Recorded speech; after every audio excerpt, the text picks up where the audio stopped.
Apa kabar pemirsa TVR Parlemen dimanapun Anda berada, berjumpa lagi dalam program TVR 17 bersama saya Dedi Ramadan. Tepat pukul 17 waktu Indonesia bagian Barat. Kami hadirkan kepada Anda sejumlah informasi paling baru dan paling menarik seputar kinerja dan kegiatan DPR RI yang telah disajikan oleh redaksi TVR Parlemen. Pemirsa TVR Parlemen, inilah TVR 17 edisi Senin 5 Desember 2022.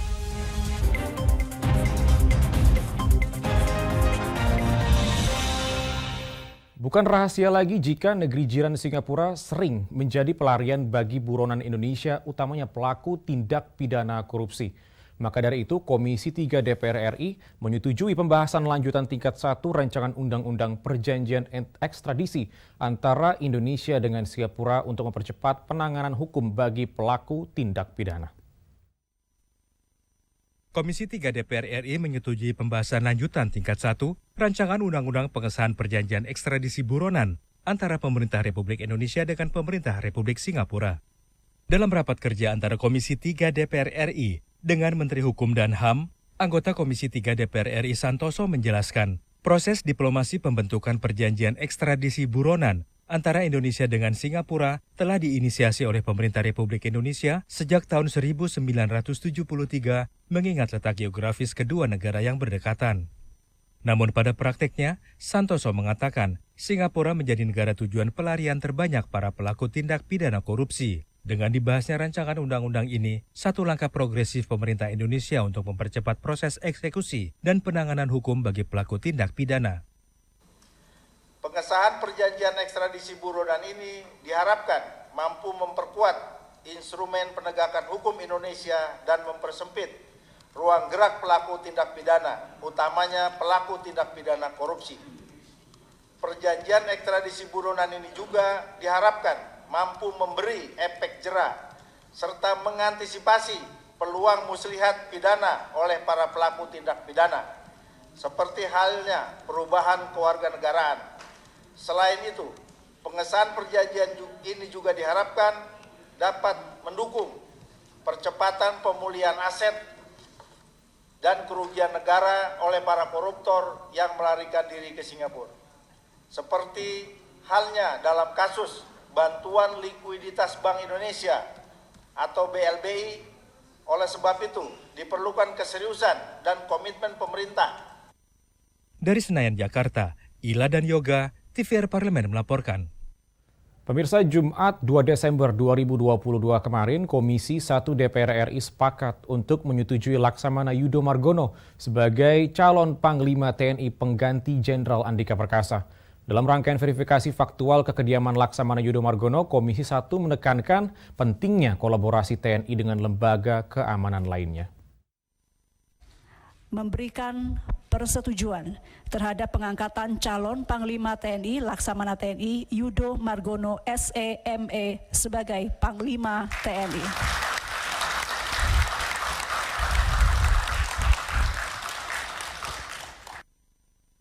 Usai menjalankan uji kelayakan dan kepatutan, Komisi 1 melanjutkan kegiatan verifikasi faktual ke rumah dinas Laksamana TNI Yudo Margono. Wakil Ketua Komisi 1 Abdul Haris Al-Masyari yang memimpin rombongan mengatakan kunjungan ini untuk mengetahui kehidupan sehari-hari Laksamana Yudo dan cara ia memimpin keluarga. Abdul Haris berharap Panglima TNI terpilih bisa berkolaborasi dengan lembaga keamanan negara lainnya serta menjaga profesionalitas para prajurit.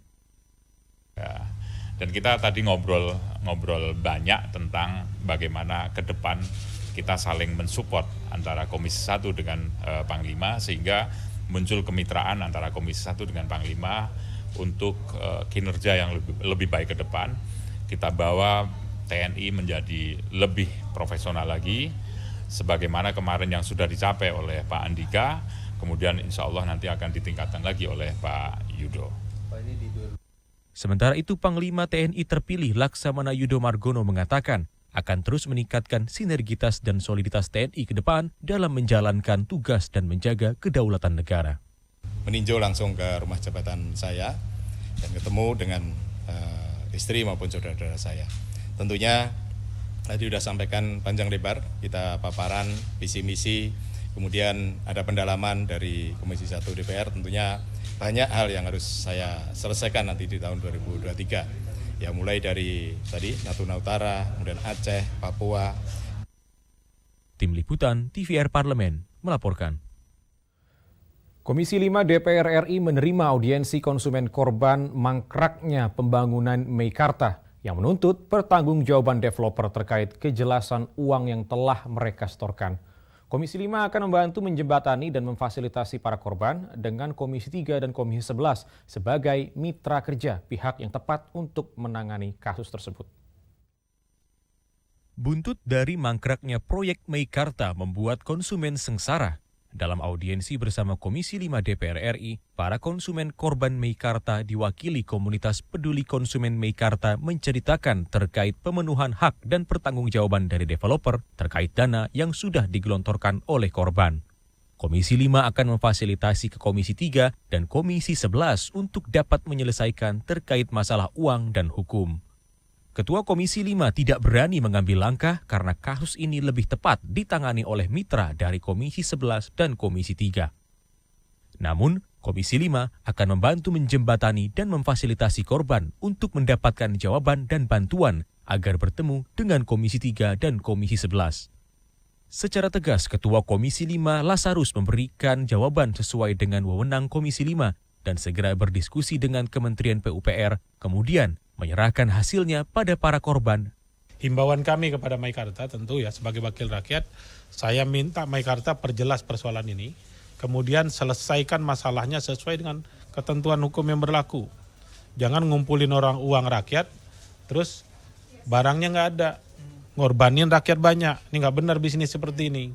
Menurut saya cara kerja Meikarta kalau seperti ini ya, sampai orang datang ke sini mengadu, memalukan. Lebih lanjut, Ketua Komunitas Peduli Konsumen Meikarta, Aep Mulyana, menegaskan mereka menginginkan kejelasan dan pertanggungjawaban dari developer terkait nasib uang mereka dan memohon kepada DPR untuk segera mengusut PKPU Meikarta karena tidak mewakili suara korban. Jadi untuk Meikarta, Ripan adalah harga mati kami, Pak. Ya. Jadi kalau enggak Ripan, saya akan kejar terus sampai di mana, demikian. Halim dan Edo, TVR Parlemen melaporkan. Komitmen penurunan emisi karbon ditunjukkan DPR RI dengan mengusung rancangan Undang-Undang Energi Baru dan Energi Terbarukan sebagai RUU inisiatif DPR RI. Namun pembahasan RUU EBT ini masih mandek alias jalan di tempat. Dan informasi selengkapnya akan kami hadirkan usai jeda berikut. Untuk itu tetaplah di TVR 17.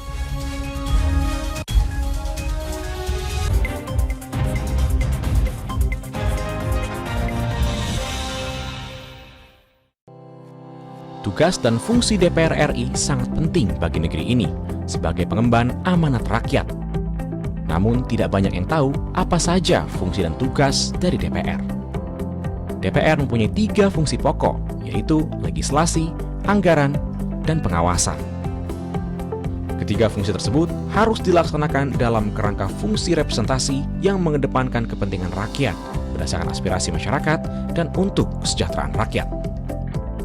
Dari fungsi legislasi, DPR RI mempunyai tugas dan wewenang untuk menyusun dan menetapkan program legislasi nasional bersama dengan pemerintah, menyusun dan membahas rancangan undang-undang, menerima rancangan undang-undang dari DPD, membahas rancangan undang-undang yang diusulkan oleh Presiden ataupun DPD, menetapkan undang-undang bersama dengan Presiden, menyetujui atau tidak menyetujui peraturan pemerintah pengganti undang-undang yang diajukan Presiden untuk ditetapkan menjadi undang-undang.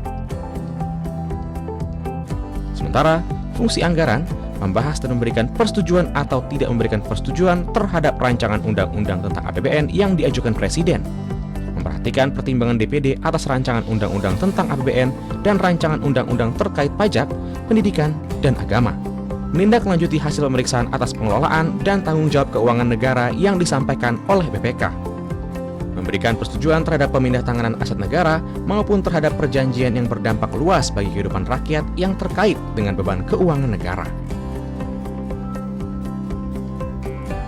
Dan fungsi pengawasan, melakukan pengawasan terhadap pelaksanaan undang-undang, APBN, dan kebijakan pemerintah, membahas dan menindaklanjuti hasil pengawasan yang disampaikan oleh DPD terkait pelaksanaan undang-undang mengenai otonomi daerah, pembentukan, pemekaran, dan penggabungan daerah, pengelolaan sumber daya alam dan sumber daya ekonomi lainnya, pelaksanaan APBN, pajak, pendidikan, dan agama. Terima kasih. Video ini dipersembahkan oleh TV dan Radio Parlemen, Biro Pemerintahan Parlemen, Sekretariat Jenderal, dan Badan Keahlian DPR RI.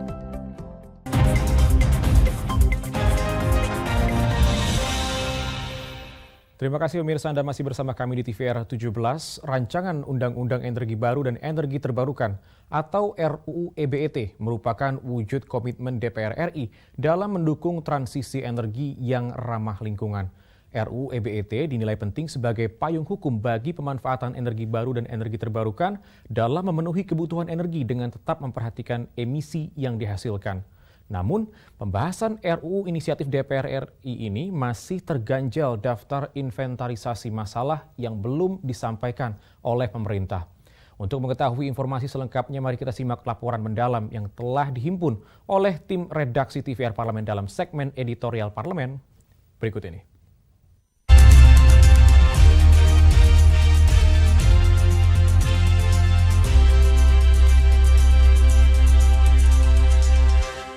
Semangat transisi energi Indonesia terus menguat, termasuk di komplek parlemen.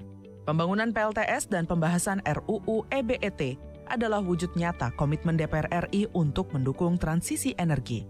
Seperti diketahui, pembangkit tenaga listrik Indonesia berhasil menurunkan emisi karbon dioksida sebesar 10,37 juta ton pada tahun 2021. Penurunan target ini semakin menguatkan bahwa antusiasme Indonesia dalam transisi energi cukup tinggi. Untuk itu, anggota Komisi 7 DPR RI Bambang Patijaya mendorong pemerintah untuk segera mengirimkan DIM RUU EBET pada DPR RI.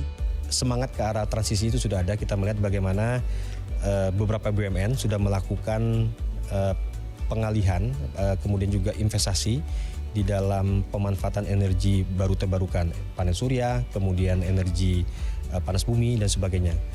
Dan saya pikir semangat ke arah sana itu kita sudah ada, dan ini jika undang-undangnya memang sudah ada, ini akan lebih mengakselerasikan lagi. Perancangan RUU EBET diharapkan dapat memberikan regulasi pemanfaatan energi baru dan terbarukan secara optimal dan efisien, sehingga dapat mempercepat capaian target bauran EBT dan pencapaian net zero emission di Indonesia. Ketua Komisi 7 DPR RI Sugeng Suparwoto menyampaikan, RUU EBET harus segera dibahas sebagai regulasi pemanfaatan energi baru dan energi terbarukan untuk terus memenuhi kebutuhan energi dengan tetap memperhatikan emisi yang dihasilkan. Kecukupan energi harus, tetapi ingat, kita juga memperhatikan net zero emission. Itu artinya apa? Sumber-sumber energi yang mau kita gali, yang mau kita develop juga harus memperhatikan net zero emission tadi. Artinya yang kita develop adalah energi yang rendah emisi. Lebih lanjut, Komisi 7 DPR RI mendukung penerapan power wheeling pada RUU EBET, sehingga pemanfaatan energi baru, terbarukan, dapat dioptimalkan untuk mencukupi pasokan listrik PLN dan mencapai target bauran energi Indonesia. Wakil Ketua Komisi 7 DPR RI Edi Suparno menjelaskan, mekanisme power wheeling memiliki potensi yang besar dalam perwujudan akselerasi bauran energi baru terbarukan. Hal tersebut diharapkan membantu percepatan pencapaian target bauran energi Indonesia, yaitu 23% penggunaan energi baru terbarukan dari total konsumsi energi pada tahun 2025. Power wheeling saya kira merupakan sebuah konsep yang membutuhkan kajian yang sangat mendalam. Tetapi bukan berarti bahwa power wheeling adalah sesuatu yang pantang untuk dibahas. Karena menurut kami pada saat ini, kalau kita ingin mengakselerasi bauran energi terbarukan, power wheeling itu merupakan sebuah keniscayaan. Apalagi kita bicara power wheeling itu dilakukan di daerah-daerah yang memang merupakan wilayah usaha yang belum dijangkau oleh PLN. Anggota Komisi 7 DPR RI Andi Yuliani Paris menyampaikan, dengan beragamnya perusahaan energi yang ada seperti PLN, Pertamina, maupun milik swasta, pemerintah membutuhkan payung hukum yang dapat menjembatani kerjasama perusahaan-perusahaan tersebut. Alur investasi di sektor infrastruktur energi baru terbarukan juga perlu dipersingkat, sehingga dapat menjalankan program pembauran energi secara optimal dan efektif. Hal-hal yang kami pikir penting di dalam membahas rancangan undang-undang energi baru terbarukan itu pertama terkait juga kelembagaan, ya. Kelembagaan karena kan sekarang ini kan ada PLN, ada Pertamina, ya. Kemudian ada swasta yang menyediakan juga sumber-sumber energi. Nah, tentu ini harus diatur bagaimana peran stakeholder. Kemudian kedua terkait dengan investasi. Nah, selama ini di Indonesia investasi terkait dengan energi baru terbarukan belum ada payung hukumnya secara jelas. Dalam pembahasan RUU EBET akan turut mengatur pemberian insentif bagi industri yang berpartisipasi dalam transisi energi dan disinsentif atau sanksi bagi operator energi yang mengeluarkan emisi tinggi. Menteri ESDM Arifin Tasrif menyebut RUU EBET telah mencantumkan pasal mengenai pertimbangan pemberian insentif transisi energi kepada industri atau operator energi yang berpartisipasi dalam menekan emisi karbon untuk melancarkan peralihan energi fosil ke energi baru terbarukan. Salah satunya diberikan kepada operator energi yang memenuhi tingkat komponen dalam negeri sesuai dengan aturan yang berlaku. Terkait dengan masalah kecukupan atau ketidakcukupan ya untuk pembiayaan itu. Nah, dalam hal tidak terjadi tidak kecukupan maka akan ada konsiderasi untuk bisa diberikan insentif. Dan tentu saja bukan hanya insentif itu, yang lain-lainnya juga ya terkait dengan untuk mendorong energi baru terbarukan ini bisa lebih lancar, ya tentu akan dipikirkan juga lah insentif-insentif lainnya, terutama terhadap komponen-komponen TKDN misalnya. Komisi 7 DPR RI memastikan aturan terkait pemberian insentif maupun sanksi diharapkan dapat mendorong pengembangan dan peningkatan penggunaan energi baru terbarukan sehingga dapat menjadi investasi jangka panjang negara dalam sektor energi. Tim Liputan TVR Parlemen melaporkan.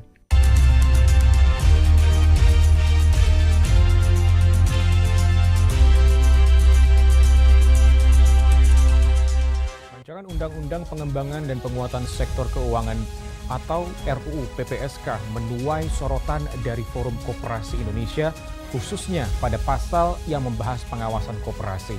Informasi selengkapnya akan kami hadirkan saat lagi. Untuk itu, jangan kemana-mana, tetaplah di TVR 17.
Kembali di TVR 17, pemirsa, DPR RI menyerap berbagai aspirasi dari seluruh elemen masyarakat terkait rancangan undang-undang pengembangan dan penguatan sektor keuangan. Salah satunya dari Forum Koperasi Indonesia yang menyatakan keberatan terkait pasal tentang pengawasan koperasi berada di bawah Otoritas Jasa Keuangan atau OJK.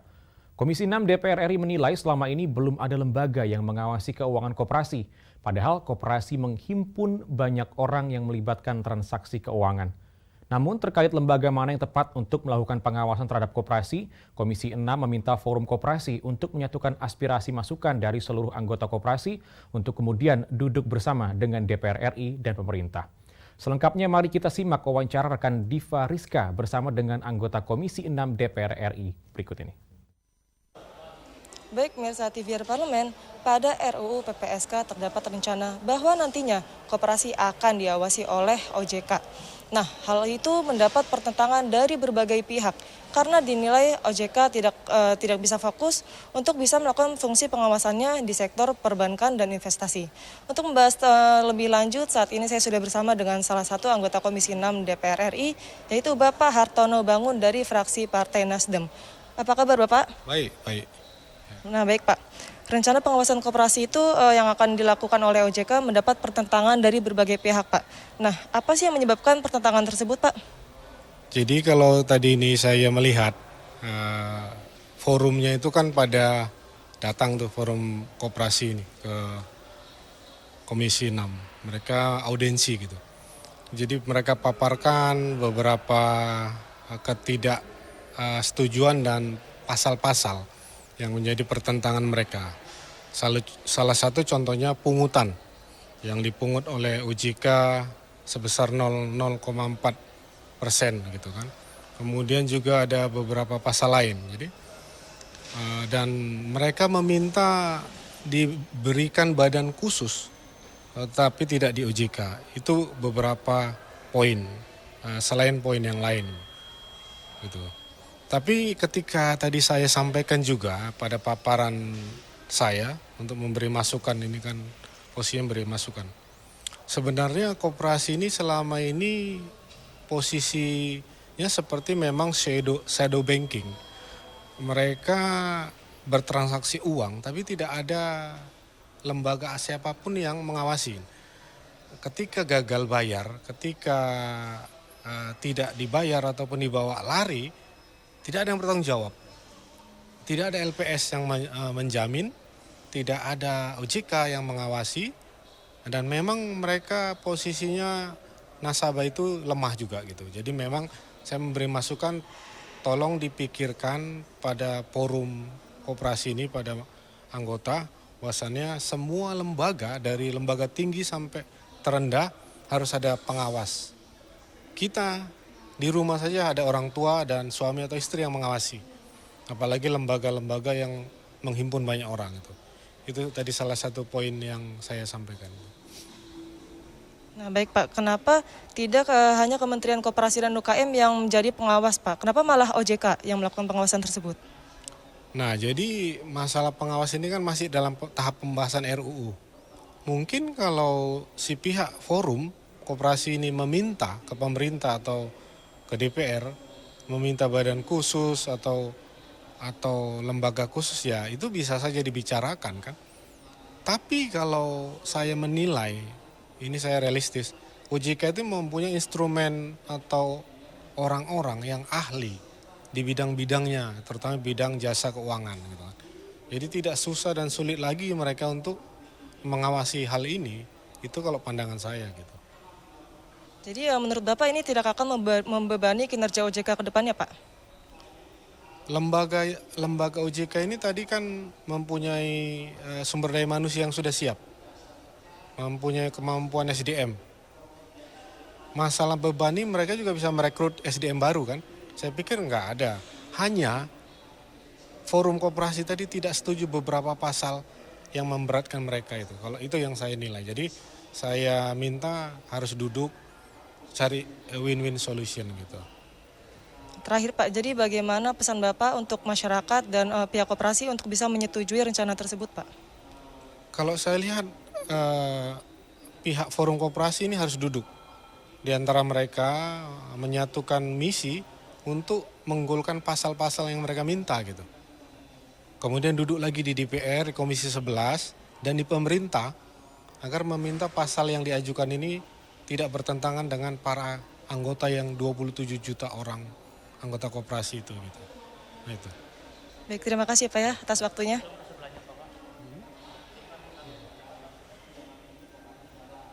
Baik, pemirsa TVR Parlemen, sekian wawancara saya dengan salah satu anggota Komisi 6 DPR RI, yaitu Bapak Rudi Hartono Bangun, yang membahas terkait pertentangan masyarakat mengenai adanya rencana pengawasan koperasi oleh OJK.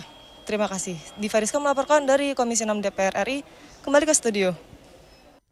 Selanjutnya pemirsa, apa saja menjadi topik perbincangan di media online pada hari ini? Selengkapnya, usai jeda, tetaplah di TVR 17.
Kembali di TVR 17, pemirsa TVR Parlemen. Kali ini kita masuk ke segmen media nasional.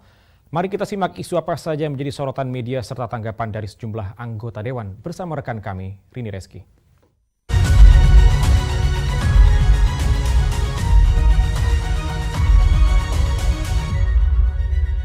Selamat sore dan terima kasih Dadi dan pemirsa TVR Parlemen. Mari kita bahas apa saja yang menjadi headline media online pada hari ini pemirsa. Dan pemirsa, berita pertama tentunya yang menjadi headline di media adalah berita DPR RI yang mendesak agar kasus dugaan pemerkosaan oleh perwira Pas Pampres untuk diusut tuntas.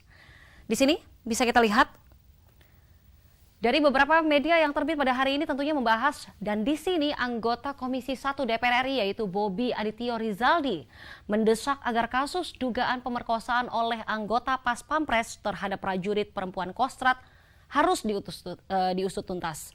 Tentunya di sini pemirsa, menurut Bobi, jika anggota Pas Pampres ditemukan bersalah maka harus diproses secara hukum dan dipecat dengan tidak hormat. Dan ia juga mengatakan pemirsa, penegakan disiplin harus diutamakan. Apalagi hal ini menjadi salah satu prioritas Panglima TNI Jenderal Andika Perkasa. Dan tentunya di sini Bobi menilai tidak perlu ada kompromi bagi siapapun yang melakukan perbuatan tidak terpuji. Tentunya senada dengan Bobi, di sini juga anggota Komisi 1 DPR RI lainnya yaitu Al Muzamil Yusuf juga menyoroti kasus pemerkosaan yang dilakukan Pas Pampres berpangkat mayor ini. Tentunya kepada perwira muda dari Kesatuan Kostrad TNI. Dan ia meminta jika terbukti bersalah tentunya pelaku dipecat dari TNI dan juga dikenai hukuman pidana. Dan di sini tentunya menurut Yusuf, anggota TNI berpangkat mayor itu perlu mendapat hukuman lain. Untuk itu Yusuf meminta kasus pemerkosaan itu juga diadili di pengadilan militer. karena tentunya pelaku dan korban sama-sama anggota TNI.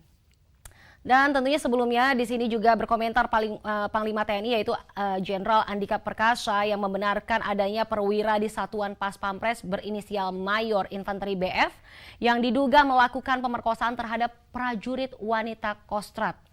Dan di sini Panglima mengatakan pemirsa, saat ini Mayor BF telah ditetapkan sebagai tersangka dan juga sedang ditahan oleh Detasemen Polisi Militer TNI. Tentunya lebih lanjut, di sini Andika Perkasa mengatakan jika terbukti bersalah, maka tersangka akan terkena pasal pidana dan juga pemecatan dari TNI.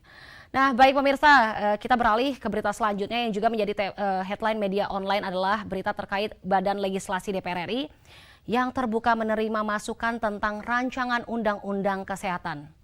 Kita lihat di sini juga pemirsa, dari beberapa portal media tentunya di sini. Dan di sini berkomentar anggota Badan Legislasi DPR RI yaitu Gus Pardi Gaus yang mengungkapkan bahwa DPR RI saat ini tengah meminta masukan dan juga pendapat dari para ahli. Dan di sini asosiasi profesi serta kelompok masyarakat terkait rancangan undang-undang kesehatan. Dan di sini Gus Pardi mengatakan DPR RI akan mendengarkan aspirasi dari berbagai pihak terkait RUU Kesehatan. Karena menurutnya perancangan undang-undang kesehatan ini harus dilakukan dengan sangat berhati-hati.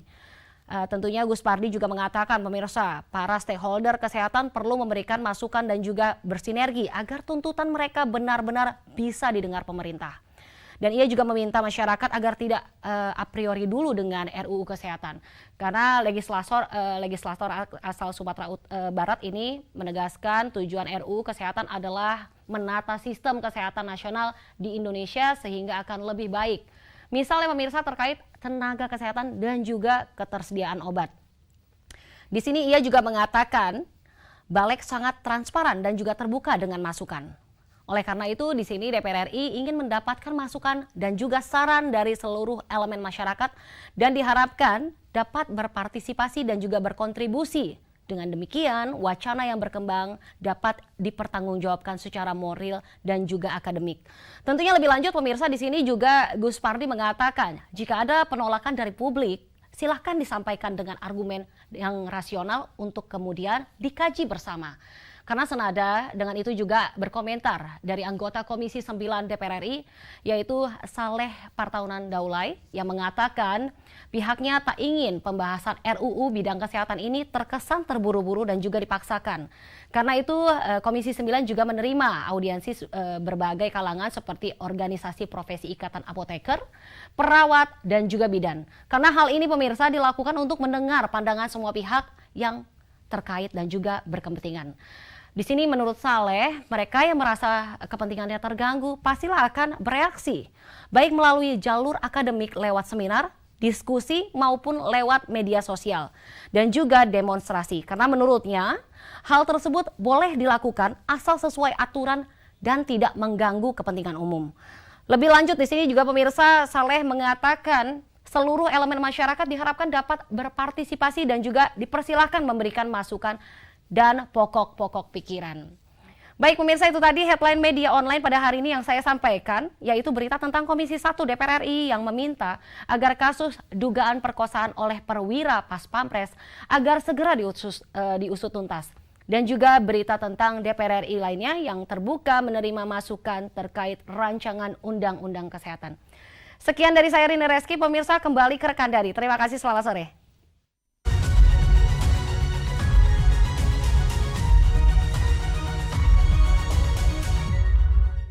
Terima kasih rekan Rini yang telah menyampaikan sejumlah sorotan dari media online nasional pada hari ini.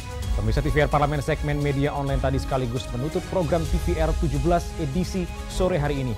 Jangan lupa kembali kami ingatkan virus COVID-19 masih ada. Untuk itu, terus taati protokol kesehatan dimanapun Anda berada. Saya Dede Ramadan beserta seluruh kru TVR Parlemen yang bertugas mengucapkan terima kasih dan undur diri dari hadapan Anda. TVR Parlemen, Referensi Indonesia.